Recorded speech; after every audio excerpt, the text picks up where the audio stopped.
The test is in 4-part, Part 1, Part 2, Part 3, and Part 4. Now look at Part 1. Part 1. You are about to hear a conversation between a man and a woman who are having a discussion about enrolling in a university course. First, you have some time to look at questions 1 to 7.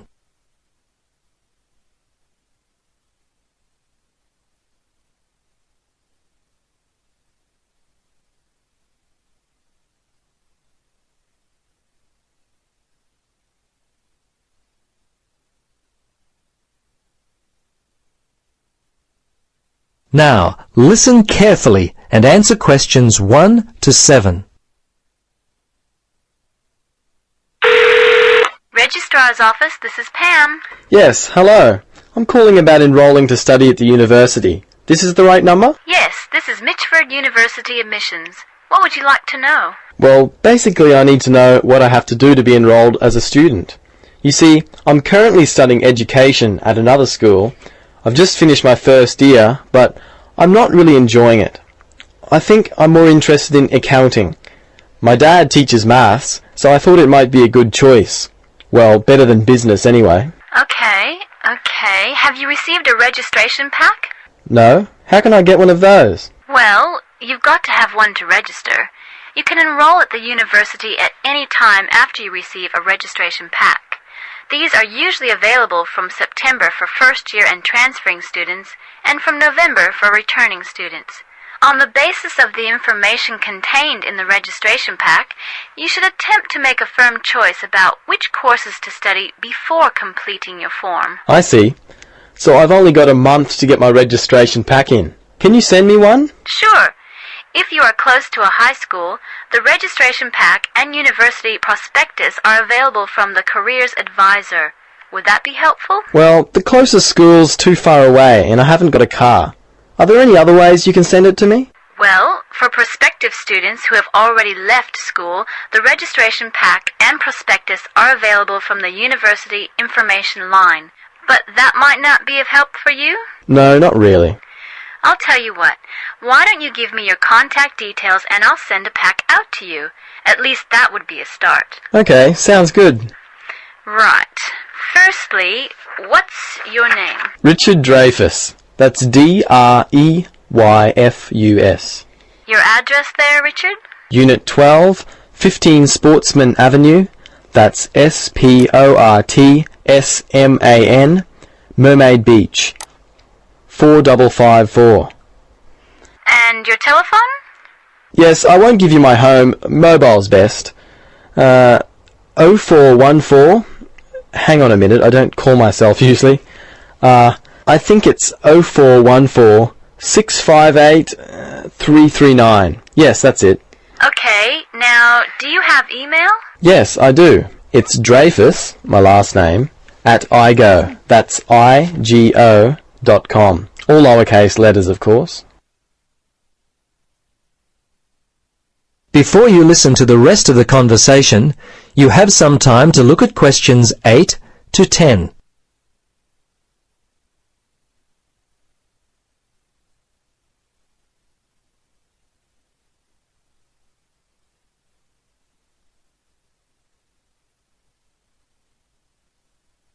Now listen carefully and answer questions 8 to 10. Okay, that looks fine.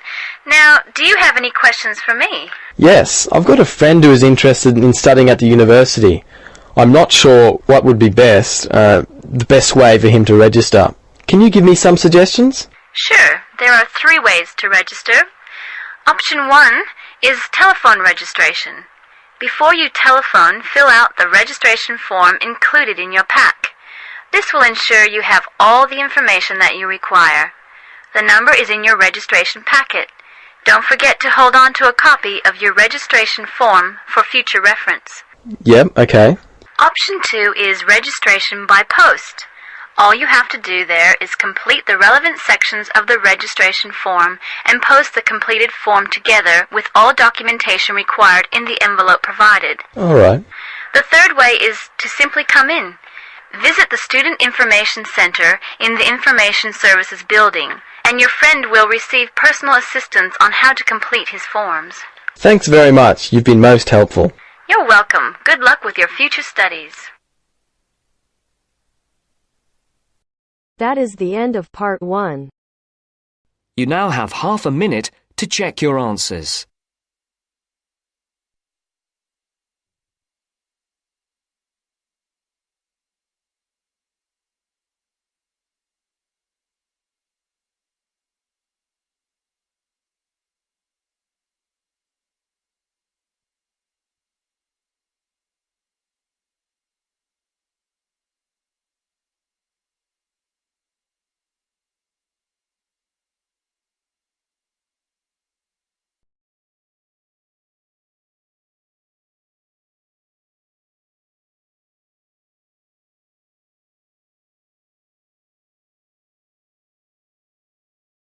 Now turns to part 2.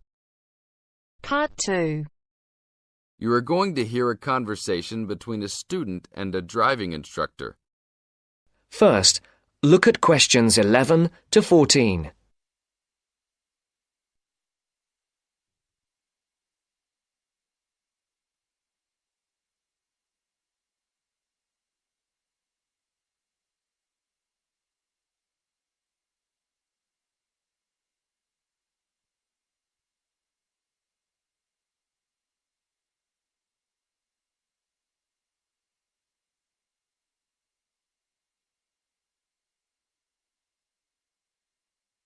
Listen carefully. Hello, I'm going to be your driving instructor today. Are you ready to begin? Hi, hope you don't mind. It's my first time driving a car. Of course not. That's my job. I teach people like you how to become a safe and responsible driver. So let's begin. Remember, the most important rule of driving: safety first. There are some steps to follow. First, you should put on your seatbelt. You should always remember to do that. In case of an accident or emergency, having a seatbelt on is of utmost importance. Okay, I have my seatbelt on. Now what should I do? Start the car. Good. Now make sure that the steering wheel is in the proper position and that your seat is not too far or not too close to the pedals. I'm all ready to go. Should I shift into first gear? Don't forget to put the parking brake down. You don't want to drive with that up. Oh yeah, I almost forgot. If I have the parking brake on, I won't be able to accelerate. Yes, that's right. Now put the car in reverse and slowly back out of the parking space. Good. Put the car in first gear. When should I shift? Is it better to shift slowly or quickly? You can shift whenever you feel is appropriate. This means shifting should occur smoothly. Do not shift too slowly or you will stall. Shifting too fast will waste gas. Shifting is simple. Just remember to shift smoothly. To shift, you will have to push the clutch and then push the gas pedal. Before the broadcast continues, look at questions 15 to 20.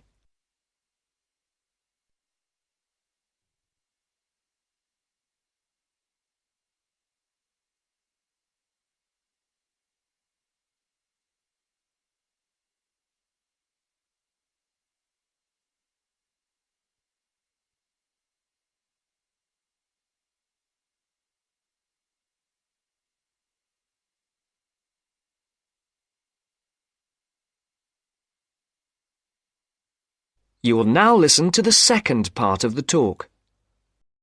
Remember, smoothly is the key to good shifting. Like this? Yes, that's good. Now keep it slow. Don't drive very fast just yet. Be sure to constantly check your mirrors for oncoming traffic. Always be aware of everything that is around you, including 3 important things. Remember these 3: people crossing the streets, other cars, and bicycles riding next to you. What should I do if I see a yellow light? Well, it's always better to brake instead of trying to run it. But if you're travelling at a speed where it's impossible to stop in time, then you should try to make it across the intersection. But remember, you should always try to stop. It's the safest way to avoid an accident. Even if I have to brake very suddenly? Yes, even if you have to brake suddenly. What about if a driver behind me is going a lot faster than I am? You should always be ready to move to a slower lane if a driver behind you is forcing you to go faster than you are comfortable with. Never try to speed up to accommodate a faster driver.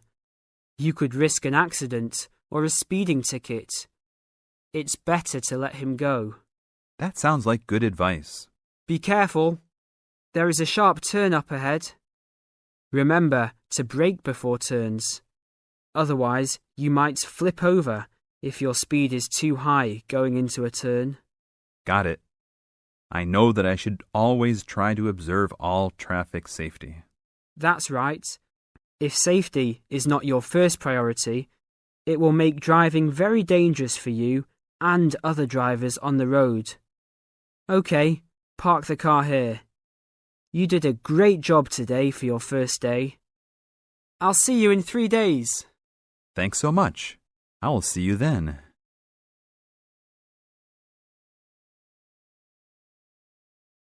That is the end of part 2. You now have half a minute to check your answers.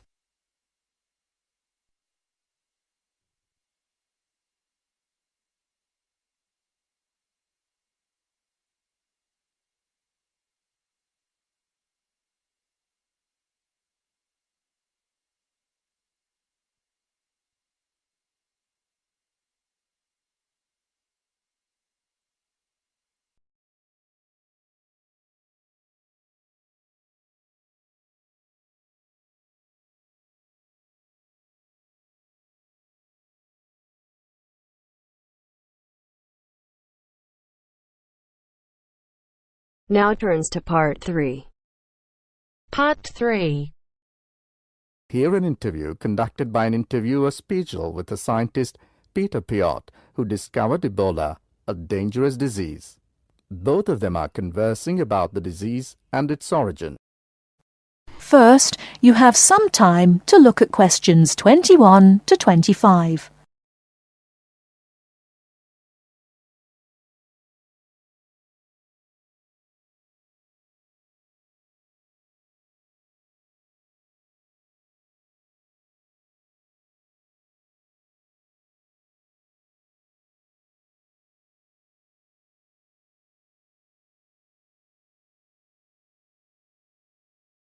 Now listen carefully and answer questions 21 to 25. Professor Piot, as a young scientist in Antwerp, you were part of the team that discovered the Ebola virus in 1976. Can you tell how did it happen? I still remember. Someday in September, a pilot from Sabina Airlines brought us a shiny blue thermos and a letter from a doctor in Kinshasa, in what was then Zara in the thermos.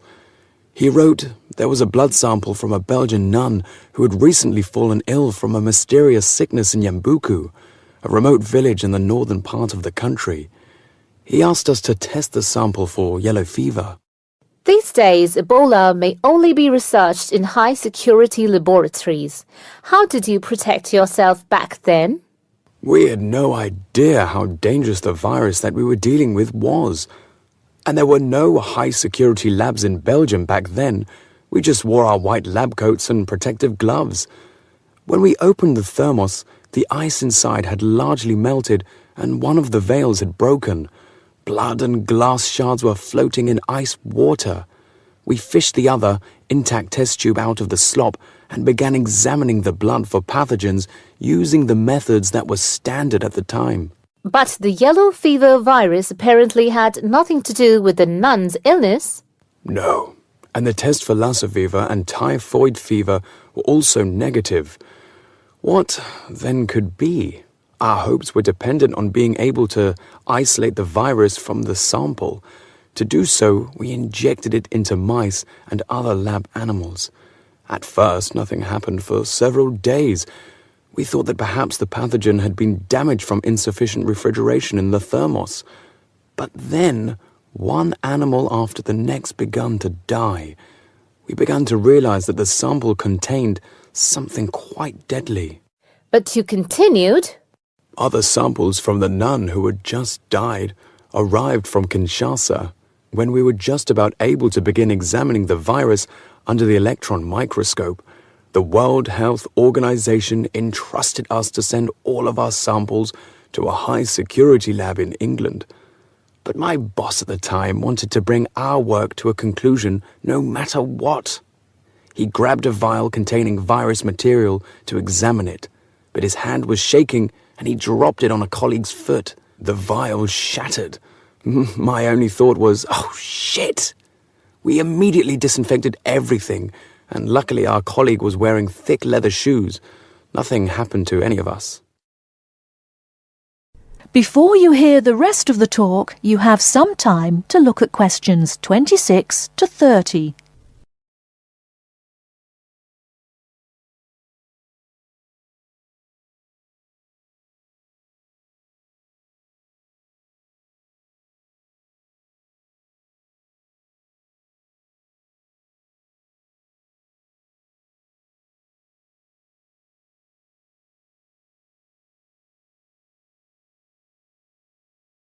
Now listen and answer questions 26 to 30. You were finally able to create an image of the virus using the electron microscope. Yes, and our first thought was, what the hell is that? The virus that we'd spent so much time searching for was a very big, long, and worm-like. It had no similarities with yellow fever. Rather, it looked like the extremely dangerous Marburg virus, which, like Ebola, causes a hemorrhagic fever. In the 1960s, the virus killed several laboratory workers in Marburg, Germany. Were you afraid at that point? I knew almost nothing about the Marburg virus at the time. When I tell my students about it today, they think I must be from the Stone Age. But I actually had to go to the library and look it up in the Atlas of Virology.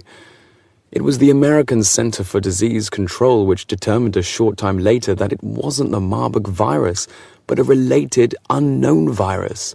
Hundreds of people had already succumbed to the virus in Yambuku and the area around it. You were also the one who gave the virus its name. Why Ebola? On that day, our team sat together till late into the night. We had a couple of drinks discussing the question. We definitely didn't want to name the new pathogen Yambuku virus, because that would have stigmatized the place forever.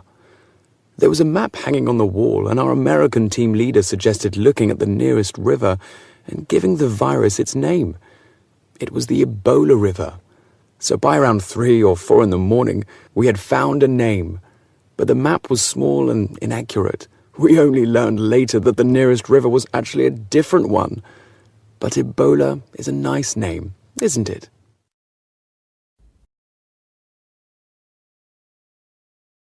That is the end of part 3. You now have half a minute to check your answers.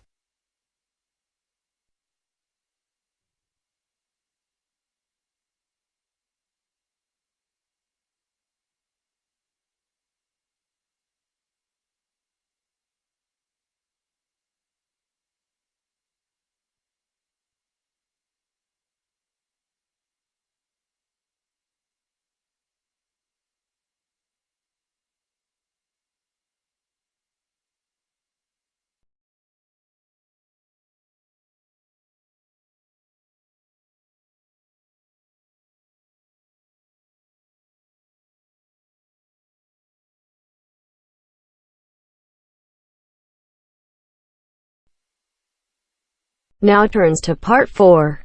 Part 4. You're going to listen to a talk about tea in the UK.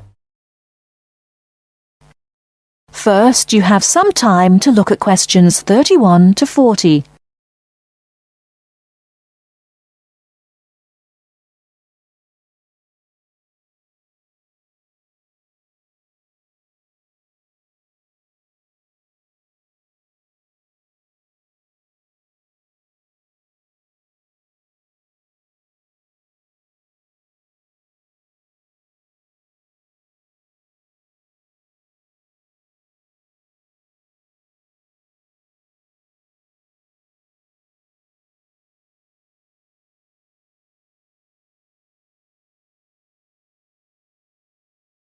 Now listen carefully and answer questions 31 to 40.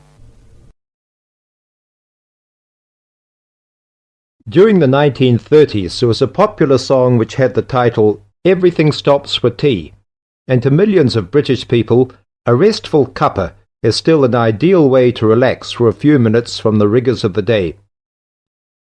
The English custom of drinking tea has its roots in the 17th and 18th centuries.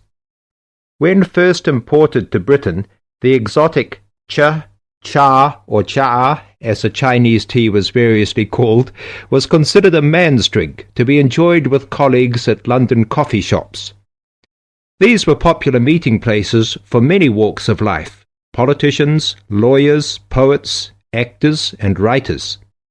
Many London clubs began in this manner, and the famous Lloyd's Insurance underwriters started out as Lloyd's Coffee House. In 1706, the first coffee house that offered tea was Tom's Coffee House, owned by Thomas Twining. He realized that he needed to introduce an added attraction to compete with the many other coffee houses in London, and tea was rare, exotic, and extremely expensive.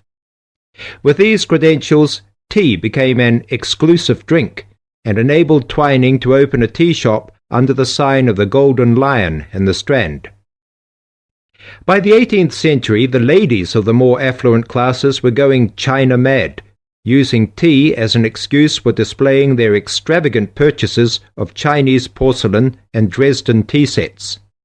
A comprehensive tea tray would consist of a teapot and stand, teacups and saucers, sugar bowl, milk jug, and basin for discarded tea and tea leaves.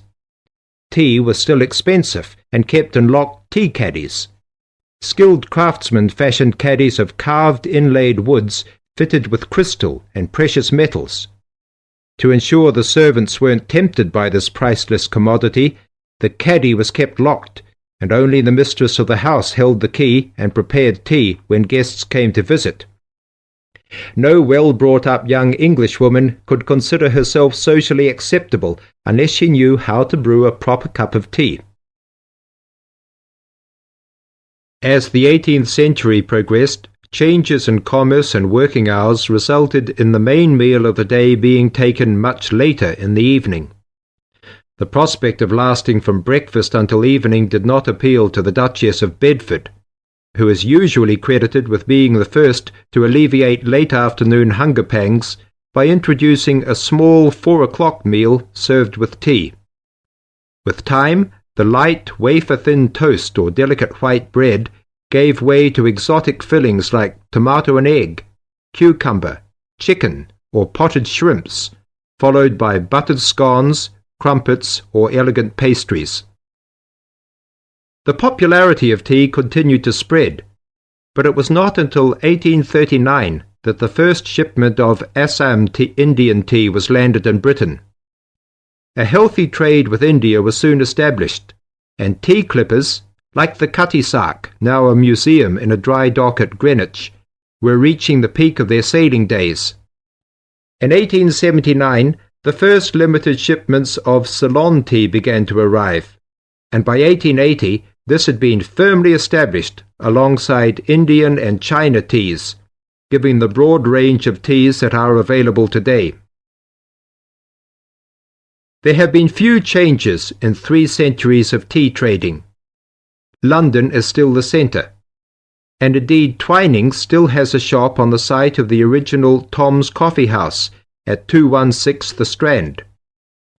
The name Twining has been linked with tea for over 280 years.